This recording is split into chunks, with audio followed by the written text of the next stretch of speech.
Everyone, welcome to learn tutorial में आपका स्वागत है। इस वीडियो में औसत के कुछ महत्वपूर्ण क्वेश्चन के बारे में जानेंगे।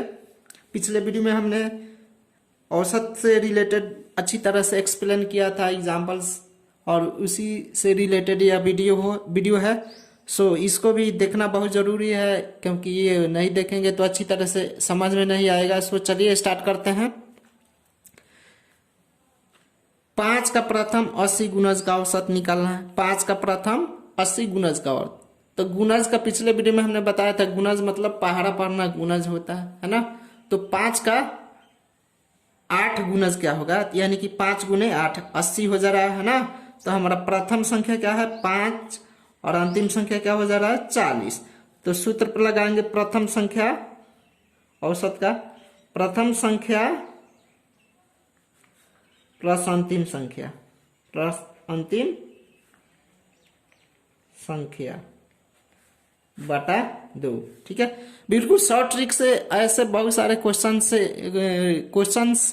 दिए रहते हैं। अभाज्य, पूर्ण संख्या, वर्ग, पूर्ण घनमूल, पूर्ण घन संख्या, सम संख्या, विषम संख्या, उससे रिलेटेड अलग अलग फार्मूले यूज किए जाते हैं, पर यहाँ एक ही फार्मूला यूज करेंगे, वो भी शॉर्ट ट्रिक से। आप एग्जाम में जानते हैं कि समय का बहुत कम किल्लत रहता है। सो इस ट्रिक से हम आसानी के साथ सॉल्व कर सकते हैं। जैसे क्वेश्चन में पूछ दे 5 का 8 गुणज क्या होगा। ठीक है, तो 5 गुने 8 हम जानते हैं पहाड़ा को, तो कितना हो जाएगा 8 5 40, यानी प्रथम संख्या हमारा क्या हो जा रहा है 5 है ना, प्लस अंतिम संख्या क्या है 40 बटा 2। ठीक है, कितना हो जाएगा 45 बटा 2। इसको सॉल्व करेंगे है ना, कितना हो जाएगा 22.5 हो जाएगा। ठीक है, इस तरह से सॉल्व हो जाता है हमारा आसानी के साथ। आगे क्वेश्चन है प्रथम 5 अभाज्य संख्याओं का औसत है ना। क्वेश्चन में हमेशा ये फैक्ट याद रखेंगे, अगर भाज्य और अभाज्य पूछे तो नेचुरल फॉर्मूला लगाएंगे। संख्याओं का औसत राशियों का योग बटा राशियों की संख्या। ठीक है, आप जानते हैं औसत का ये सूत्र है, राशियों का योग बटा राशियों का संख्या। तो अगर भाज्य अभाज्य से रिलेटेड क्वेश्चन पूछे तो वही नेचुरल फॉर्मूला लगाएंगे, राशियों का योग। ठीक है, चलिए, राशियों का योग बटा राशियों की संख्या, राशियों की संख्या है ना। तो राशियों का योग हमारा कितना है, चलिए यहाँ 2 + 3 + 5 + 7 + 11 ये पूछ रहा है, अर्थात हम क्या करेंगे जोड़ेंगे। और कितना संख्या 1 2 3 4 5 है ना, तो यहाँ 5 राशियों की संख्या कितना हो जा रहा है 5। अब इसको जोड़ेंगे 11 7 18, 18 5 23, 23 और 3 26, 26 और 2 28, 28 बटा 5 है ना। इसको डिवाइड करते हैं तो 5 25 है ना, 5 6 30, यानी कि 5.6 हमारा क्या हो जा रहा है ठीक है, क्या हो जा रहा है हमारा औसत हो जा रहा है। प्रथम 5 अभाज्य संख्याओं का औसत हमारा 5.6 हो रहा है। अगर 6 पूछे तो कितना हम लेंगे 6, यानी कि अभाज्य 6 लेंगे तो यहाँ 13 हो जाएगा है ना। अगर 7 पूछे तो 17 हो जाएगा, क्योंकि 17 अभाज्य संख्या है, वो किसी संख्या से भाग नहीं लगने वाला है ना। इस तरह से आप समझ रहे होंगे। सो चलिए, प्रथम 7 क्रमागत संख्याओं का औसत 40 हो तो छोटी एवं बड़ी संख्या ज्ञात करें, छोटी एवं बड़ी संख्या बताएं। तो ऐसे इसको क्या करेंगे, एक ऐसा ट्रिक है, संख्या को यहाँ लिख देंगे। ठीक है, और 7 क्रमागत संख्या पूछ रहा है। क्रमागत का अर्थ होता है लगातार, लगातार कोई संख्या। तो 40 के इधर संख्या क्या होगा 42, उसके बाद क्या हो जाएगा 43 है ना, उसके बाद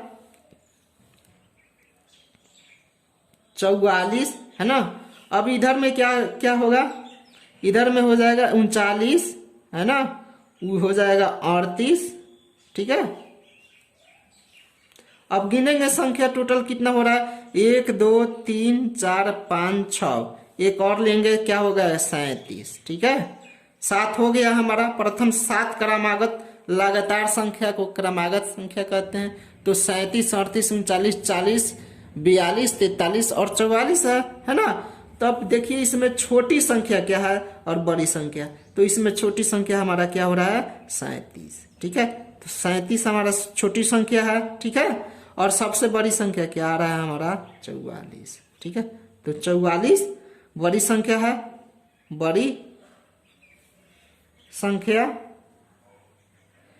और 37 छोटी संख्या, ठीक है। 37 जो है छोटी संख्या हमारा प्राप्त हो गया। तो इस तरह से एग्जाम्स में आएंगे क्वेश्चन, तो आप आसानी के साथ सॉल्व कर पाएंगे। चलिए आगे। 5 क्रमागत सम संख्याओं का औसत 42 हो तो सबसे छोटी और बड़ी संख्या क्या होगी, ठीक है। 5 क्रमागत सम संख्याओं का औसत 42 हो तो सबसे छोटी और बड़ी संख्या क्या होगी। तो 5 ही पूछ रहा है, तो 42 के इधर क्या हो जाएगा हमारा 43, है ना। 43 के बाद क्या हो जाएगा 44, है ना। और इधर 42 के इधर क्या हो जाएगा हमारा 39, और क्या हो जाएगा 38। तो हमारा संख्या गिनेंगे 1 2 3 4 5, हमारा 5 हो जा रहा है, 5 क्रमागत संख्या हो जा रहा है ना। और इसमें क्या है छोटी और बड़ी संख्या पूछ रहा है। तो हमारा छोटी संख्या क्या हो जाएगा, छोटी संख्या 38 हो जाएगा, है ना। और बड़ी संख्या क्या होगा 44, ठीक है। बड़ी संख्या क्या होगा 44 और छोटी संख्या क्या होगा, छोटी संख्या 38 है ना। छोटी संख्या हमारा 38 है।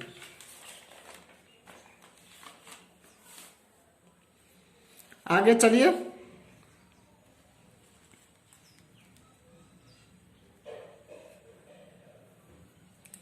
आगे है 5 सम संख्याओं का औसत। 5 सम संख्याओं का औसत 12.5 हो तो सबसे छोटी संख्या क्या होगी, ठीक है। सॉरी, क्वेश्चन नंबर 5 में है 4 क्रमागत सम संख्याओं का औसत। 4 क्रमागत सम संख्याओं का औसत 12.5 हो तो सबसे छोटी संख्या क्या होगी, ठीक है।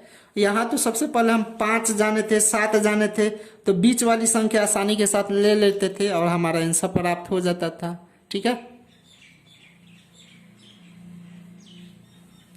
लेकिन यहाँ पूछ रहा है कि सबसे 4 अंक का है ना। तो 4 अंक का मतलब क्या हो गया हमारा, इधर 12.5 लिखते हैं तो हमारा क्या हो जाएगा इधर 13.5 हो जाएगा, है ना। 14.5 होगा,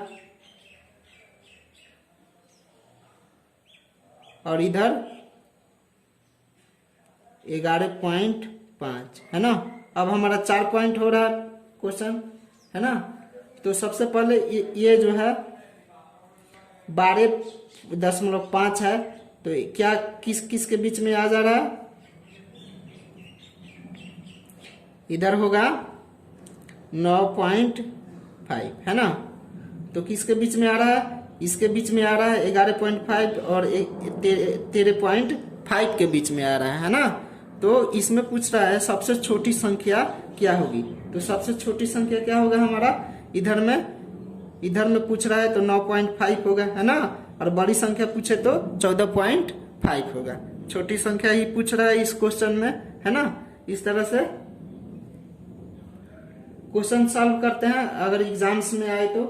सो आई होप वीडियो अच्छी लगी हो तो चैनल को जरूर सब्सक्राइब कीजिए, लाइक कीजिए और कमेंट करके बताइए।